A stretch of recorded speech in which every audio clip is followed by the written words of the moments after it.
Je vais vous parler aujourd'hui d'un sujet très intéressant et aussi qui va vous servir.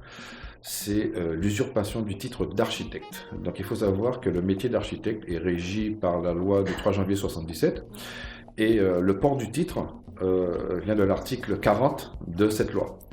Tout architecte est un professionnel donc, qui a fait des études d'architecture, qui a eu son diplôme d'architecture. Donc avant, nous avions des diplômes qu'on appelait DPLG. Aujourd'hui, c'est un diplôme HMONP. Et cet architecte, enfin cet individu, doit être inscrit à l'ordre. Quand il est inscrit à l'ordre et qu'il a son diplôme, là, il est considéré comme architecte. Cependant, il y a eu depuis plusieurs années certaines déviances. À chaque fois qu'on doit construire, on doit déposer une autorisation administrative de construire, ce qu'on appelle le permis de construire. Ça peut être le permis de construire, la déclaration préalable, le permis d'aménager et autres. Et sur ce permis de construire, les déviances sont les suivantes, c'est que beaucoup de personnes se disent architectes. Donc aujourd'hui, pour pouvoir déposer un permis de construire, si votre surface de plancher, donc c'est un calcul un petit peu savant, si votre surface de plancher dépasse 150 mètres carrés, vous êtes obligé de passer par un architecte quand vous êtes une personne individuelle. Si votre surface de plancher dépasse 20 mètres carrés, vous êtes obligé de passer par un architecte si vous construisez pour une personne morale.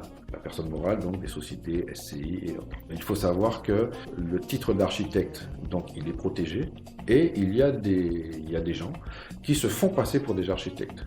Et la loi dit que toute personne qui porte le nom d'architecte ou qui laisse à croire qu'il est architecte, donc dans son nom ou dans le nom de sa société, il emploie le préfixe archi, lui, il usurpe le titre. Et donc, il est passible d'une peine de prison et d'une amende de 15 000 à 45 000 euros. Ça vient de l'article 433-17 du Code de procédure pénale. Donc nous, à l'Ordre des architectes, nous sommes là pour pouvoir avant tout protéger le consommateur en informant que voilà, s'il y a un souci, s'il passe par quelqu'un qui se dit architecte ou par un architecte, il doit appeler l'ordre pour savoir si cette personne est architecte. Ou il doit aller sur le site des architectes, www.architecte.org, il tape le nom de la personne ou le nom de la société et il saura s'il est architecte ou pas.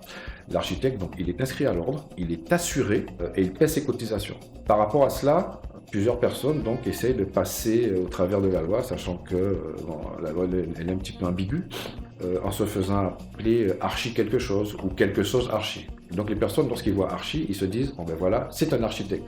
Cependant, le souci est le suivant, c'est que quand vous passez par cette personne, même si elle s'est très bien dessinée, même si elle est de très bons conseils, elle n'a pas d'assurance au point de vue de l'architecture, et cette personne risque d'avoir d'énormes problèmes.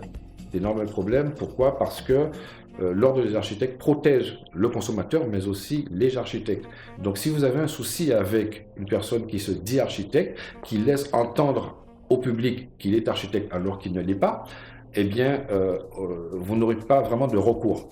On n'avait pas vraiment de recours. Et nous avons quelques anecdotes où il y a des consommateurs qui sont passés par ce type d'individus et qui n'ont pas su et qui n'ont pas pu retomber sur les pieds parce que souvent il y avait des problèmes. Problèmes de suivi de permis, problèmes de suivi de chantier, problèmes financiers.